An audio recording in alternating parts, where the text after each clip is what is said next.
তোমরা যে চার্টটি দেখতে পাচ্ছ সেখানে দেখো নিচের দিকে একটা লেবেল আঁকা আছে। এই লেবেলে দেখো মার্কেট যখনই এসেছে সেখান থেকে মার্কেট উপরে উঠেছে। আবার দেখো এটা 1 নম্বর সিনারিও। 2 নম্বর জায়গায় দেখো আবার মার্কেট যখন এসেছে উঠেছে। আবার দেখো 3 নম্বর জায়গায় দেখো মার্কেট এসেছে উপরে গেছে। এখন যদি আমি এই 2 নম্বর এবং 3 নম্বর জায়গায় বাই করতাম তাহলে আমার প্রফিট হতো। আবার দেখো এই চার্টটিতে কি হয়েছে, মার্কেট এক জায়গা থেকে উপরে গেছে, উপরে যাওয়ার পর একটা লেভেল আছে, এই লেভেলে মার্কেট এসেছে আবার নিচে এসেছে, এসেছে আবার নিচে এসেছে। তাহলে এখানে যদি আমি সেল করতাম তাহলে আমার প্রফিট হতো। আবার নিচে দেখো নিচে একটা লেভেল আছে, এই লেভেলে মার্কেট যখনই টাচ করেছে সেখান থেকে উপরে গেছে। আর এই সব জানার জন্য আমাকে জানতে হবে support and resistance. Hello friends, welcome to RSFX traders. আজ তোমাদের ট্রেডিংয়ের গুরুত্বপূর্ণ পয়েন্টস বোঝানো হবে, সেটি হলো সাপোর্ট অ্যান্ড রেজিস্ট্যান্স। এবং আজকের ভিডিওতে যে যে টপিকসগুলি কভার করা হবে সেগুলো হলো সাপোর্ট অ্যান্ড রেজিস্ট্যান্স কি, লেভেল কিভাবে ড্র করবে এবং ড্র দেখে কি বুঝবে কিসের লেভেল, সেটা হলো সাপোর্ট অ্যান্ড রেজিস্ট্যান্স। তারপর হলো চার্টের উদাহরণ দিব, সাপোর্ট এবং রেজিস্ট্যান্সের উদাহরণ দিব। তারপর কিভাবে ট্রেড নেওয়া হয় সেটা দেখাবো। তারপর ব্রেকআউট এবং ফেক ব্রেকআউট সম্বন্ধে একটু বোঝাবো। আর আশা করি এই ভিডিও দেখার পর তোমাদের আর অন্য কোনো ভিডিও সাপোর্ট অ্যান্ড রেজিস্ট্যান্সের দেখার দরকার পড়বে না। তার জন্য তোমাদেরকে কি করতে হবে, ভিডিওটি প্রথম থেকে শেষ পর্যন্ত দেখতে হবে। তোমরা যারা ফরেক্স ট্রেডিং করো, যারা কমোডিটি ট্রেড করো, যারা নিফটি ব্যাংক নিফটি করো, যারা বাইনারি ট্রেড করো, আর যারা ক্রিপ্টো ট্রেডিং করো, তাদের জন্য সাপোর্ট অ্যান্ড রেজিস্ট্যান্স খুবই গুরুত্বপূর্ণ। তাহলে চলো দেখা যাক সাপোর্ট অ্যান্ড রেজিস্ট্যান্স কি সেটা আমরা প্রথমে জানি। আসলে কি support and resistance? Support and রেজিস্ট্যান্সে সাপোর্ট হলো এমন একটা প্রাইস পয়েন্ট, মানে এমন একটা এরিয়া বা এমন একটা লেভেল যেখানে দাম বারবার নেমে এসে বাউন্স করে, অর্থাৎ বায়াররা সক্রিয় হয়ে যায়। আমি চার্টে বোঝাচ্ছি, তার জন্য তোমাদেরকে ভিডিওটা প্রথম থেকে শেষ পর্যন্ত মনোযোগ সহকারে দেখতে হবে। তাহলে সাপোর্ট তো বুঝলাম, সাপোর্ট হলো এমন একটা এরিয়া যেখানে মার্কেট আসে এবং সেখান থেকে উঠে যায়। আর তারপর আছে রেজিস্ট্যান্স কি? রেজিস্ট্যান্স হলো এমন একটা পয়েন্ট বা এমন একটা লেভেল বা এমন একটা এরিয়া যেখানে দাম বারে বারে গিয়ে আটকে যায়, মানে সেখানে সেলাররা বেশি থাকে, সেখান থেকে মার্কেট পড়ে যায়। তাহলে আমি একটা ছবি এঁকে দেখাই। কেমন ছবি?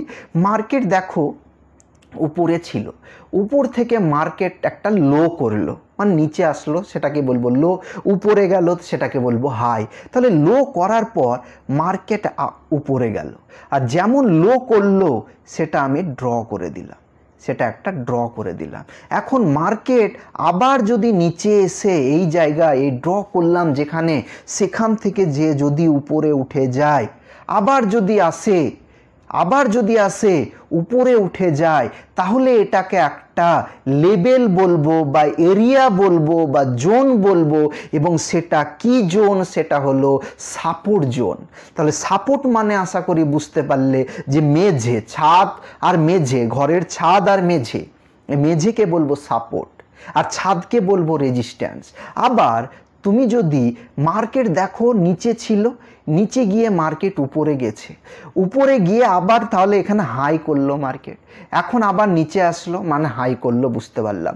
আবার দেখো মার্কেট ওই একই জায়গায় গিয়ে মার্কেট নিচে আসলো, আবার দেখো একই জায়গায় গিয়ে মার্কেট নিচে আসলো। দেখো এটা একটা এরিয়া, তাহলে আমি এটা সাথে সাথে কি করে দিলাম, এরিয়াটাকে ড্র করলাম। কখনো একটা দাগ দিয়ে দিব না, মানে একটা এরিয়া ড্র করব সব সময়, এবং এটাই হলো রেজিস্ট্যান্স। তাহলে সাপোর্ট কি? মার্কেট যেখানে এসে বারবার উপরে উঠে যায়, মানে সেখানে বায়ারদের সংখ্যা যেখানে বেশি হয়, সেটাই হলো সাপোর্ট। আর রেজিস্ট্যান্স কি? রেজিস্ট্যান্স হলো এমন একটা এরিয়া যেখানে মার্কেট যায়, সেখান থেকে মার্কেট বারে বারে পড়ে যায়। ওকে, তাহলে বুঝতে পারলে যে সাপোর্ট অ্যান্ড রেজিস্ট্যান্স কি। এবার আমরা জানবো যে লেবেল কিভাবে ড্র করব। এই যে সাপোর্ট এবং রেজিস্ট্যান্স, এটা তো একটা লেবেল বা একটা জোন, এটাকে তো ড্র করতে হবে। তাহলে এবার বলি, যদি মার্কেট ধরে নাও এইভাবে এখানে আসলো, তাহলে আমি সাথে সাথে এখানে একটা রাউন্ড করে দিলাম। মার্কেট উপরে গেছে, উপরে যাওয়ার পর মার্কেট এখানে আসলো, একটু নিচে করলো, লো করলো, তারপর আবার মার্কেট উপরে গেল, উপরে যাওয়ার পর মার্কেট দেখো আবার আগের জায়গায় গিয়ে উপরে গেল। এখন এই তিনটে দাগ কি এক সরল রেখায় আঁকা সম্ভব হচ্ছে না। কিন্তু যদি আমি এটাকে এইভাবে আঁকি, মানে একটা এরিয়া করে, তাহলে এটা একটা আঁকা সম্ভব হচ্ছে। তাহলে সাপোর্ট এবং রেজিস্ট্যান্স সব সময় লেবেলে নয়, একটা জোন বা এরিয়াতে আমরা ড্র করব। আশা করি বুঝতে পেরেছো, সাপোর্ট হোক বা রেজিস্ট্যান্স হোক। দেখো এখানে এই চারটাতে দেখো নিচে মার্কেট এসেছে, দেখো এটা একটা এরিয়া, তারপর দেখো আর একবার মার্কেট এসেছে। তাহলে দুবার যদি এসে যায়, আর যদি তুমি 30 মিনিটের ক্যান্ডেল বা 1 ঘন্টা বা 4 ঘন্টা যদি দেখো, তবেই তোমার সাপোর্ট এবং রেজিস্ট্যান্স ভালো কাজ করবে। কখনো 5 মিনিটের সাপোর্ট তৈরি করবে না, সাপোর্ট ড্র করবে না। 5 মিনিটের ক্যান্ডেল দেখে ট্রেড নিতে পারো। আগে ফার্স্টে তুমি কি করো, ফার্স্টে তুমি ড্র করে নাও 30 মিনিট বা 1 ঘন্টা বা 4 ঘন্টা। যদি 1 সপ্তাহ বা 2 সপ্তাহের জন্য ট্রেড নাও লংয়ের জন্য, তাহলে তোমাকে কিন্তু 4 ঘন্টা 1 ঘন্টা, আর যদি 1 দিনের জন্য নিতে চাও তাহলে হলো 30 মিনিটের, আর 15 মিনিটে হয়তো 10-20 মিনিট বা 1 ঘন্টার মধ্যে ট্রেড নিতে চাও, তাহলে সেটা 15 মিনিট কাজ করে। ওকে, এবার দেখো তাহলে এই যে এরিয়া, সেকেন্ড এরিয়া এবং থার্ড এরিয়া একই লেভেলে বা একই সরলরেখায় মার্কেট এসে উপরে যায়নি, একটা জোনে, মানে একটা এরিয়া, এখানে এই এরিয়া, তারপর এখানে এই এরিয়া, তারপর এখানে এই এরিয়া, এই একটা এরিয়া, এই এরিয়াকেই বলবো সাপোর্ট। এবং এর অপোজিটে যদি ড্র করতাম তাহলে সেটা হতো রেজিস্ট্যান্স। যেমন ধরে নাও মার্কেট নিচে ছিল, এখানে এসেছে মার্কেট, তারপর মার্কেট নিচে এসে একটু উপরে গেছে, তারপর মার্কেট এসেছে আবার এখানে এসেছে।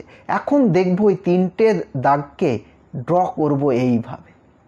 এখন এবার আর একটা তোমাদের মনে প্রশ্ন আসবে, আমি জানি, যে এই যে একটা ক্যান্ডেল তৈরি হলো, এটা একটা ক্যান্ডেল তৈরি হলো, আর একটা ক্যান্ডেল তৈরি হলো এই রকম। এবার তোমার মনে প্রশ্ন আসতে পারে যে আমি বডি থেকে ড্র করব না এই উইক থেকে ড্র করব। মনে রেখো, বডি আর উইককে একটা মনে রাখবে, একটা জোন তৈরি করে নিবে। তার জন্যই আমি বলছি যে বডিকে একটা দাগ দিবে আর জোন আর কি উইকে একটা দাগ দিবে, তারপর নিচে আরো কোনো ক্যান্ডেল যদি আসে সেখানে একটা দাগ দিবে, দিয়ে একটা জোন তৈরি করে নিবে, একটা এরিয়া তৈরি করে নিবে। আর আমি তো বলবো সবসময় বডি ফার্স্ট প্রায়োরিটি থাকবে, তারপর সেকেন্ড অপশান থাকবে উইক। ওকে, এবার যদি একটা ফরেক্স ট্রেডিংয়ে এরিয়া তৈরি করতে হয়, এবার আমরা জানবো যে কয়েকটা চার্টের উদাহরণ দিয়ে আমি বোঝাবো। তারপর এখানে দেখাবো যে কিভাবে ট্রেড নেওয়া হয়। আচ্ছা, এখানে দেখো এটা একটা গোল্ডের চার্ট। এই গোল্ডের চার্টের টাইম কত? প্রতিটা ক্যান্ডেল হলো 30 মিনিটের। 30 মিনিটের দেখো ফার্স্ট জায়গাতে মার্কেট উপর থেকে নিচে এসেছে, নিচে এসে উপরে গেছে, তাহলে এখানে লো করেছে, তারপর আর একটা জায়গায় লো করেছে, দেখো আর একটা জায়গায় এই দিকে এসে একটা লো করেছে, এখানে তো অনেকগুলা লো করেছে।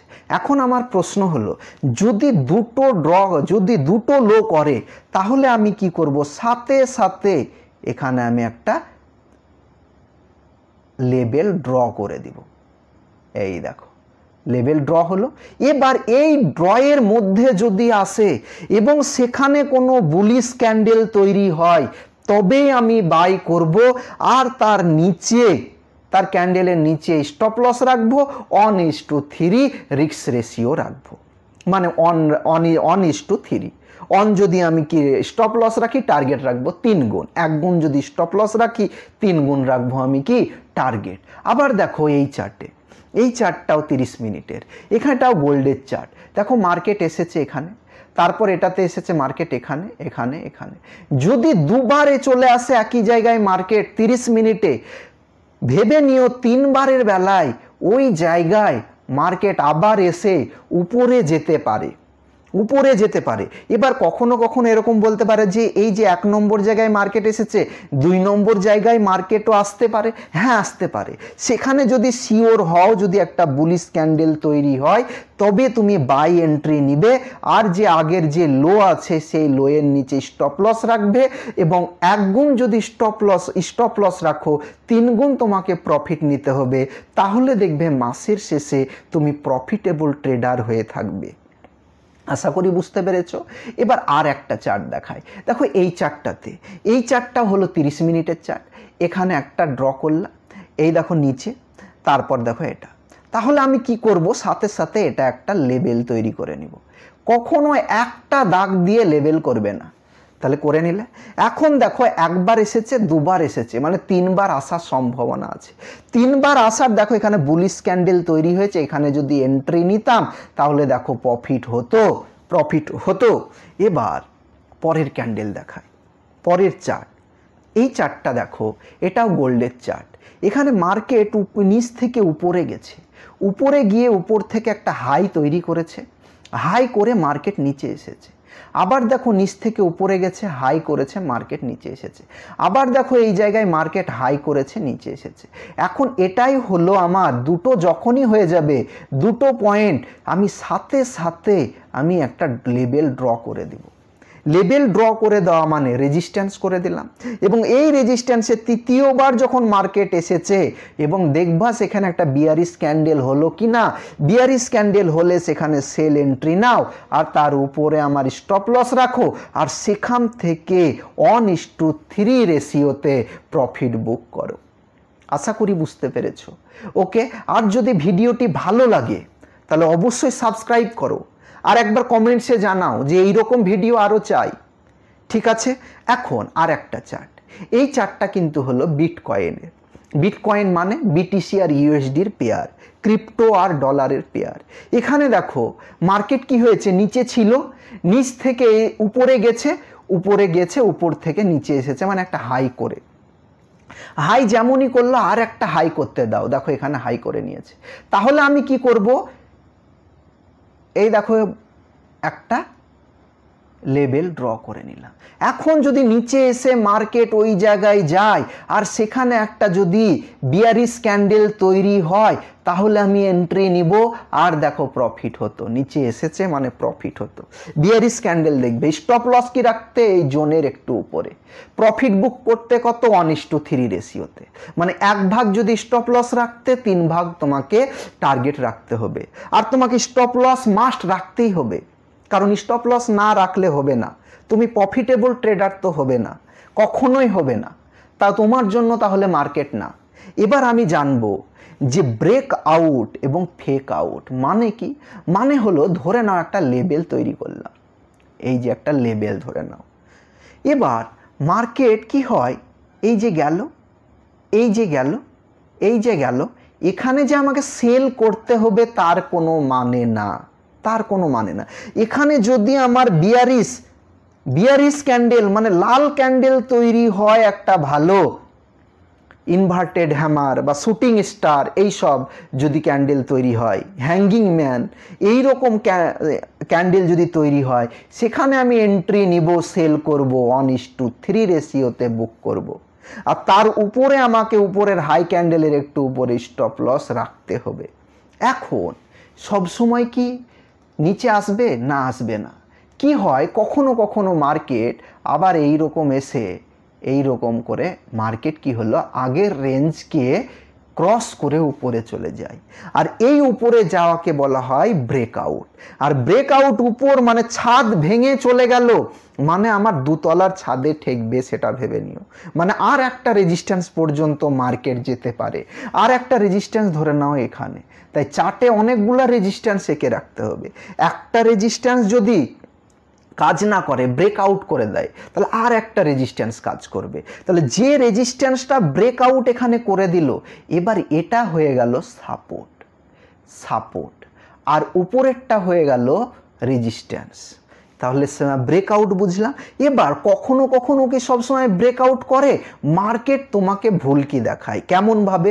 মার্কেট দেখো উপরে গেল, উপরে গিয়ে নিচে এসেছে, আবার উপরে গেছে, আবার নিচে এসেছে, এবার এখানে গিয়ে তোমাকে এবার কি করলো? এই রকম করে দিল। আর তুমি কি করবে? বাই করবে যে না ব্রেকআউট তো হয়ে গেল, আর পরের ক্যান্ডেলে রেড হয়ে তোমার স্টপ লস হান্ট করে নিল। এটাকে বলা হয় ফেক ব্রেকআউট। তাহলে ব্রেকআউট এবং ফেক ব্রেকআউট নিয়ে অন্য একটা ভিডিওতে আমি বিস্তারিত আলোচনা করব। আজকের আলোচনা হলো সাপোর্ট এবং রেজিস্ট্যান্স, তবুও আমি এটা একটু আলোচনা করছি। এখন এখানে দেখো মার্কেট নিচ থেকে উপরে গেছে, একটা লেভেল আছে, এই লেভেল থেকে মার্কেট নিচে এসেছে। আবার দেখো এই লেভেল, এখানেও একটা লেভেল আছে, এই লেভেল থেকে বিয়ারিশ ক্যান্ডেল তৈরি হয়েছে, এখান থেকে নিচে এসেছে। এখন সাথে সাথে কি করবে? তুমি একটা ড্র করে দিবে লেভেল। তাহলে ড্র করে দিলাম লেভেল, এই যে ড্র করলাম। এখানে কি কোনটা কোনটা ড্র করলাম সেটা আগে দেখো। ড্র করলাম হলো এখানে এই যে গ্রিন ক্যান্ডেলের উইক, আর এখানে করলাম বডি। তাই কখনো কখনো বডি আর উইক দুটোকে একটা রেঞ্জ করে নিবে, তাহলে তোমার বুঝতে সুবিধা হবে। এখন দেখো তৃতীয় নম্বর ক্যান্ডেলে দেখো বুলিশ ক্যান্ডেল, মানে এখানে তো আমি সেল করব না, ব্রেকআউট হতে পারে। কিন্তু যেমনই বুলিশ ক্যান্ডেল হলো, ব্রেকআউট হয়ে গেল, আর তুমি ভাবলে যে বাই করব, বাই করবে না, ফেক আউটও হতে পারে। পরের ক্যান্ডেলও দেখো বুলিশ হয়েছে। যেমনই পরের ক্যান্ডেল বুলিশ হবে তাহলে তুমি বাই করতে পারো। আর এই যে আগের বুলিশ ক্যান্ডেলের নিচে স্টপ লস রাখতে হবে, আর 1:3 রেশিওতে প্রফিট বুক করতে হবে। তাহলে দেখবে মাসের শেষে তুমি প্রফিটেবল ট্রেডার হিসাবে থাকবে, প্রফিটে থাকবে। এবার হলো নেক্সট চার্ট। এই চার্টটা হলো 30 মিনিটের চার্ট। এই চার্টে কি বলছে দেখা যাক। এই চার্টে বলেছে মার্কেট কোথায় এসেছে? মার্কেট এসেছে নিচ থেকে উপরে গেছে, উপরে গিয়ে দেখো একটা লেভেল তৈরি করে দিলাম। তারপর দেখো আবার নিচে এসেছে, নিচ থেকে উপরে এসেছে, আমি লেভেল তৈরি করে দিলাম। তারপর দেখো আবার একটা উপরে গেছে, নিচে এসেছে। তাহলে এটাকে আমার একটা কি করতে হবে? রেঞ্জ হিসাবে ড্র করে নিলাম, রেঞ্জ হিসাবে ড্র করে নিলাম। এমন একটা রেঞ্জ তৈরি করবে যেখানে সর্বাধিক ক্যান্ডেল সেখানে গিয়ে টাচ করে নিচে এসেছে।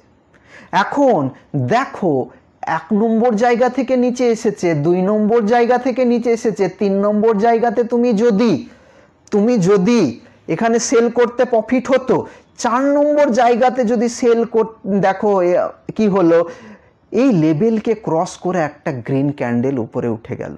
আর তুমি বড় গ্রিন ক্যান্ডেল তুমি ভাববে যে না না বাই করে নি প্রফিট হবে, কিন্তু পরের ক্যান্ডেলই দেখো একটা রেড ক্যান্ডেল বা বিয়ারিশ ক্যান্ডেল হলো, তারপর তোমার স্টপ লস হান্ট করে মার্কেট নিচে পড়ে গেল। তাহলে এটাকেই বলা হয় ফেক ব্রেকআউট। মানে এটা একটা ফালতু ব্রেকআউট, ব্রেকআউট হলো না, তার জন্য ফেক ব্রেকআউট বলা হয়। ব্রেকআউট কিভাবে দেখবো? যে ফার্স্টে যে ক্রস করলো তারপরেও একটু কনসলিডেশন করে যদি গ্রিন ক্যান্ডেল হয় তবে সেখানে আমি এন্ট্রি নিব। যদিও আমি বললাম যে ব্রেকআউট এবং ব্রেকআউট নিয়ে আমি অন্য কোনো ভিডিওতে আলোচনা করব। তাহলে আশা করি আজকের ভিডিওতে টপিকস ছিল যে সাপোর্ট অ্যান্ড রেজিস্ট্যান্স, আর তোমরা আশা করি বুঝেছো সাপোর্ট অ্যান্ড রেজিস্ট্যান্স কী জিনিস এবং কিভাবে এখানে ট্রেড নেওয়া হয়। আর তোমরা যদি ফরেক্স ট্রেডিং মাস্টার্স কোর্স একেবারে 0 to অ্যাডভান্স লেভেল পর্যন্ত শিখতে চাও তাহলে ফ্রিতে, তাহলে আমার চ্যানেলের প্লেলিস্টে যাও, সেখানে পাবে ফরেক্স ট্রেডিং মাস্টার্স কোর্স। আর যদি তোমাদের ভিডিওটি ভালো লেগে থাকে তাহলে অবশ্যই সাবস্ক্রাইব করে দিও, আর বন্ধুদের সাথে কি শেয়ার করে দিও, আর লাইক এবং কমেন্ট করতে ভুলো না।